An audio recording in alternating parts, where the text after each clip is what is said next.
नमस्कार, आप देख रहे हैं वीके न्यूज। मैं हूं सुनील राउत। खबर कर्नाटक से, जहां पर एक बार फिर हलाल सर्टिफिकेशन के खिलाफ आवाज बुलंद हो गई है और हिंदूवादी संगठनों ने इस पर प्रतिबंध की मांग की है। जी हां, हलाल सर्टिफिकेशन पर बैन की मांग अब तेज हो गई है कर्नाटक।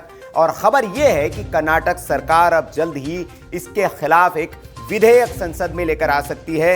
हिंदू जन जागृति समिति जो है उसने अभियान छेड़ रखा है। वो लोगों से मिल रहे हैं, सरकार में शामिल मंत्रियों से मिल रहे हैं, सरकार में शामिल प्रतिनिधियों से मिल रहे हैं और उत्पादों पर हलाल प्रमाणीकरण जो है उस पर बैन की मांग कर रहे हैं। जी हां, यह खबर कर्नाटक से है और कर्नाटक विधान परिषद के जो सदस्य है एन रवि कुमार, उन्होंने आश्वासन दिया है हिंदूवादी संगठन को कि जो हलाल प्रमाणीकरण सर्टिफिकेट जो है इसके खिलाफ जो आने वाला शीतकालीन सत्र है उसमें मैं एक निजी विधेयक लेकर आऊंगा और इन प्रमाणीकरण पे प्रतिबंध लगाने की मांग करूंगा। क्योंकि उन्होंने ये कहा कि हलाल प्रमाणन जो पहले मांस तक ही सीमित था, अब कॉस्मेटिक सामान, खाद्य पदार्थ जैसे विभिन्न उत्पादों तक बढ़ गया है। एफएसएसएआई सरकारी एजेंसी है जो प्रमाणीकरण देती है, लेकिन इन मुस्लिम संगठनों को हलाल उत्पादों को प्रमाणित करने की अनुमति किसने दी? ऐसा करने के लिए प्रमाणित प्राधिकरण नहीं है। वे हलाल प्रमाणीकरण देने के लिए लाखों रुपए लेते हैं। ये पैसा कहां जाता है?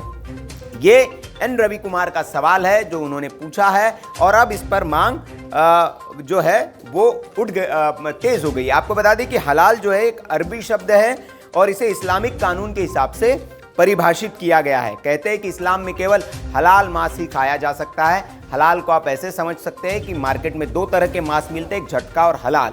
हलाल जिसमें जो जानवर होता है उसको ज़िबह जब किया जाता है तो उसकी नस काटी जाती है, हल्के से उसको हलाल किया जाता है ताकि उसका खून पहले बह जाए और तड़प कर वो जानवर मर जाए। उसके बाद उस मांस को निकाला जाता है, उसे हलाल कहते हैं। जबकि एक झटके में जानवर की बलि जैसे दी जाती है वैसे काटा जाता है, जिससे कि एक ही झटके में उसको जानवर को जो है तकलीफ न हो, वो तड़पे ना और एक झटके में उसकी मौत हो जाए। ये इसके पीछे का वजह दी जाती है। तो झटका और हलाल में ये फ़र्क है, लेकिन सिर्फ ये मांस तक सीमित नहीं है। हलाल अब नमकीन के पैकेट्स आप देखेंगे उस पर भी हलाल सर्टिफिकेशन होता है, बाकी भी जो चीज़ें होती है उस पर हलाल सर्टिफिकेशन होता है। तो इस हलाल सर्टिफिकेशन का मतलब ये है कि ये जो प्रोडक्ट हैं ये इस्लामी कानूनों के दायरे में बने हुए हैं। इस्लामी जो मिलावट रहित है एक तरह से कह सकते हैं, और इस्लामी कानून जो है उसके मुताबिक इन प्रोडक्ट्स को तैयार किया गया है। ये मुहर जब लगी तो इस्लामी देशों में जब भारत से प्रोडक्ट एक्सपोर्ट होते हैं तो वहाँ इस मुहर का बहुत महत्व होता है, ये कहा जाता है। तो ये हलाल की परिभाषा है। लेकिन जो हिंदू जागृति समिति है, जन जागृति समिति है, उसका ये दावा है कि जब देश में एफएसएसएआई है, मतलब भारतीय खाद्य सुरक्षा और मानक प्राधिकरण है, भारतीय मानक ब्यूरो है, ये जो बड़ी संस्थाएं हैं, ये अगर सर्टिफाइड कर रही किसी प्रोडक्ट को तो हलाल सर्टिफिकेशन की ज़रूरत क्या है?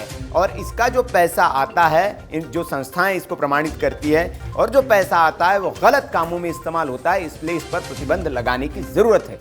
ये देश भर में भी पहले मांग उठ चुकी है, लेकिन अब कर्नाटक में इसके खिलाफ कानून लाने की बात जो है वो सामने आ रही है। इस खबर पर आपकी क्या राय है हमें कमेंट बॉक्स में ज़रूर बताएं। वीडियो अच्छा लगा हो तो लाइक करें, शेयर करें और इसी खबरों के लिए आप देखते रहिए वीके न्यूज़। नमस्कार। वीके न्यूज़, राष्ट्र के नाम।